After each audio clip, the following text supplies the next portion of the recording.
Good day, welcome back. Voice of the Republic. Good day, sir. Hola. Hola. This is Ed. This is Mike. And this is Carl. You may notice Carl has a very strange accent. He does indeed. Sounds like an American.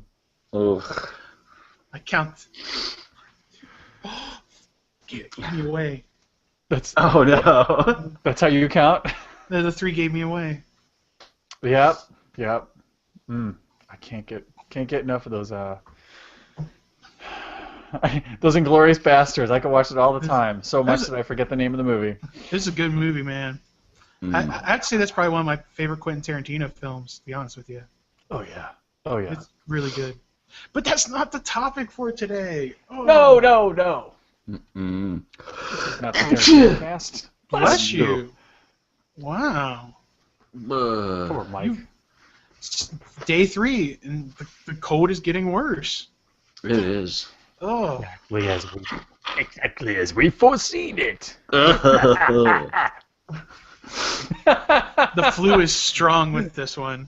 Yes. The fuck you laugh. I love it. The metachlorians rolled over on my ass. Awful. Dripping on your face. He is indeed. All right, so I don't know which kind of weirdo would drop into a podcast in the middle of the third episode, but we're talking full Star Wars spin-offs, shows that we don't want anybody else to make them, but apparently we think we're rather funny. We'd like to see it ourselves. Yeah, it started off as one of those things that was like, these are terrible ideas, and the more we talk about them, it was like, these are actually really great. And it's like... And like I said with the one, I was like, I don't know if it has legs for like a full season, but these would make really good like robot chicken sketches or something like that. I mean, it's like some of these are really, really good jokes. Yeah, absolutely. And if you at the end of it you think that we're right, if you like what you've heard, or if you absolutely hate what you heard, but really if you like what you heard, check out vorradio.com. And we've got links to feedback. We got links to Facebook or Twitter. Check us out, and yeah, absolutely, let us know what you think because we want to hear it. Or if you're watching on YouTube, comments below. Yeah, leave a comment, and if you got an idea for a spin-off that you do or do not want to see, absolutely, let us know. Or we got a really good one in the group earlier today. Jim Goff. He suggested reality type show starring Watto in his junkyard, and you came up with the title Junk Stars. Stars, yeah, which is really great. And then I took it another direction, not so much a reality show, but a sitcom called Watto and Son. Watto and Son. Yeah, I went the same way you went. Me and you. Cool. I would watch either one of those. Yeah. So thanks, Jim. I like that a lot. That was good job. Really solid, Jim. Mm-hmm. Yep, he is. And for more listener feedback, go to part 4, which should be up tomorrow. Oh gosh, you know, Jim, I'm going to tell you something. This is the first time for Voice of the Republic, in any incarnation. That was such a good suggestion that if we had something to send you, we totally would. We send you our love and admiration. I'm looking around Mike's behind him. He's got some cool stuff he could send you. Why don't you send him one of those things? Oh. I can't send him that. You can get it for my birthday. Why don't you send him the Millennium Falcon I gave you? No, that's mine. All I need is this ashtray. This paddle ball and this ashtray. Here you go. He gets a real steel figure. There you go. Actually, the real steel figure, I actually bought him because I was going to kit bash him and make some Deep Space Tragedy guys because he's got the round joints like they do. Mm-hmm. Yeah. But then I saw the movie and fell in love with the character. Oh. So I'm like, can't let you go. Oh. He's asking for it, Mike. Was Real Steel pretty good then? Like, I mean, I never got around to seeing it, but. I wouldn't suggest running out to see it. It's actually really cool as you're watching it, and it drops off. Like the end is just like the end. Bam, gone, done. Oh. And what happens in it is I don't want to say it's predictable. It's a heartwarming movie. But there's some really cool scenes, and like there's some really beautiful robot design, and it's bots, and it was set in a I believe it was the year 2020 is when it's set, and the design of the terrain, it's extremely new and extremely old.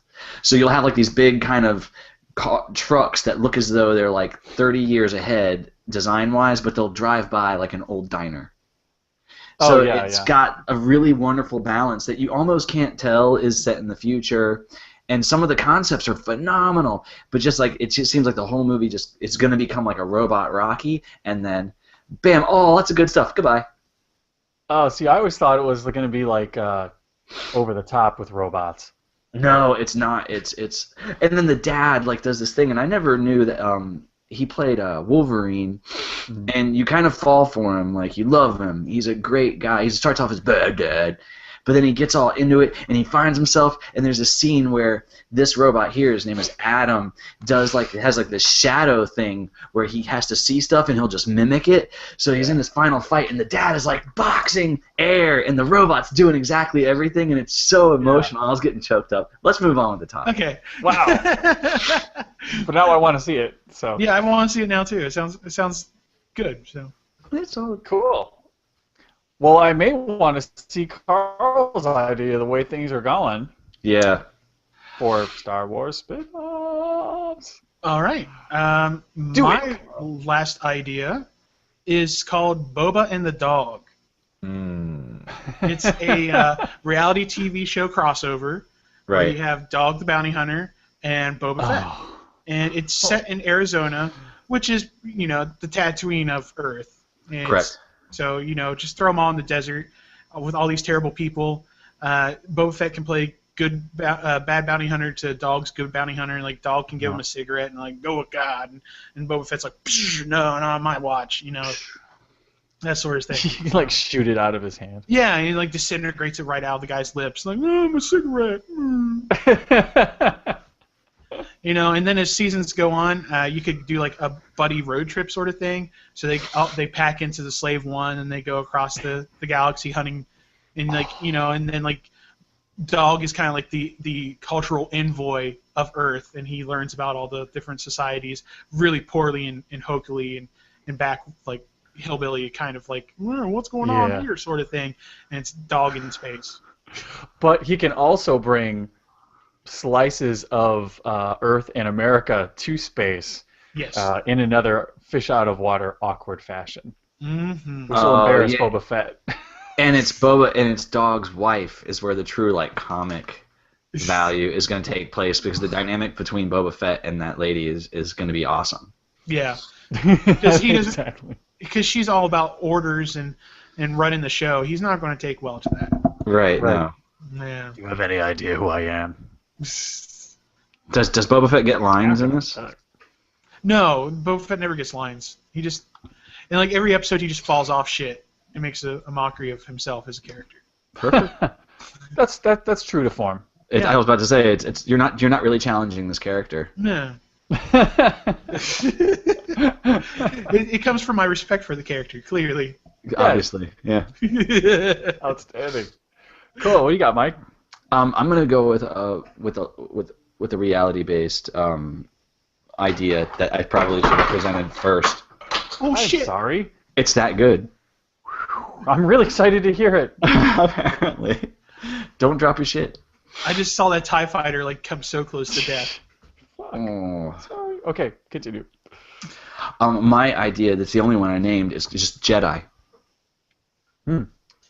Jedi, and it's filmed on location with the Jedi Knights. All suspects are innocent until proven guilty before the Galactic Senate. Just live crappy dash cam footage of Jedi taking down scum and villainy. Boom. Nice. And it's low budget. It's just dash cam Jedi's, but like honestly, picture it. Roadside, nighttime, two Jedi, brown robes, walking up beside a car, and what's going on? Like, to me, there's no way to pitch that and make it as good as it really, really is. It's really a thing you have to see. Now, it's I'm going to amazing throw in its this out simplicity. here. How about actually make this show on Earth, and like Even better. it's just guys dressed up as Jedi pretending to be cops. Oh my god. That And is so good. They pull people over, and they're just like, "Do you have any idea what I pulled you over for?" And they're trying to pull Jedi mind tricks, and the guy's like a drunk, and he's like, No, sir. I do believe that the speed limit is no longer there on the readout. Wow. Yeah, I think that's possible. That may be a VOR project. That's a viral video right there. Someone owes us some money if they make that one. Oh, shit, dude. When are we going to get together next? That's a good work question. on that. Because that's got to happen. Yeah, it does. Yeah, that'd be great. All right. We'll talk off air. Moving on.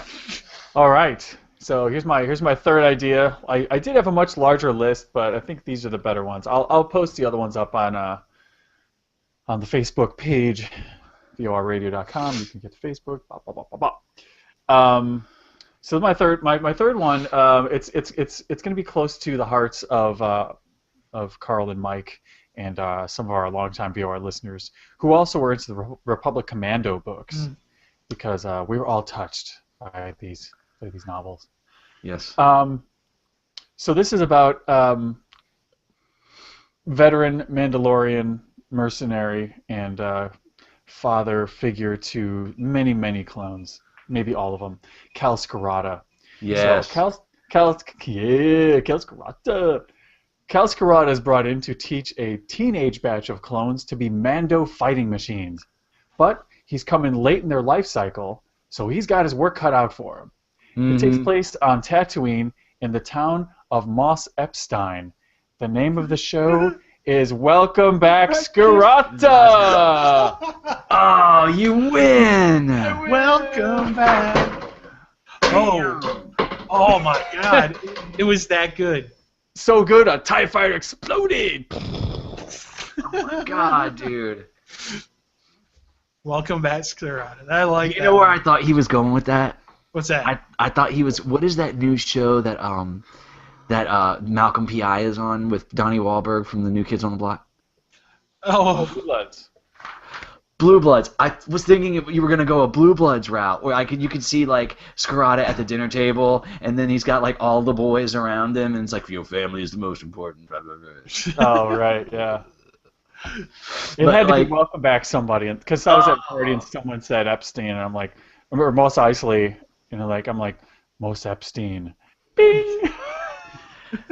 Dude, seriously, I didn't name any of mine. You guys named yours. It was a byproduct. But you know what? Most Here, of them were ripoffs. I'll be honest. I think that yours were more well thought out. You spent more time on the concept, and we spent more time on trying to package it up.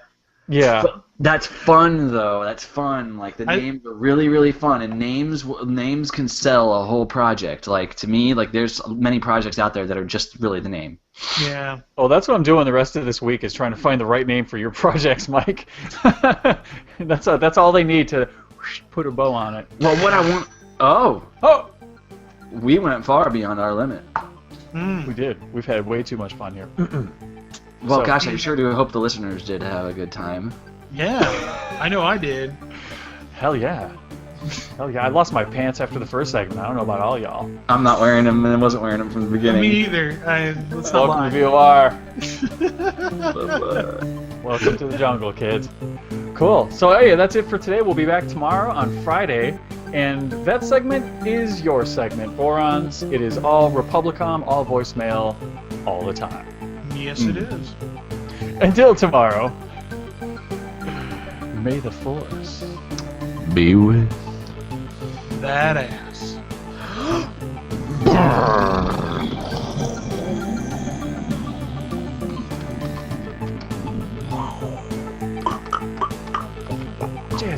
Jazz hands, lightspeed hands, lightspeed hands.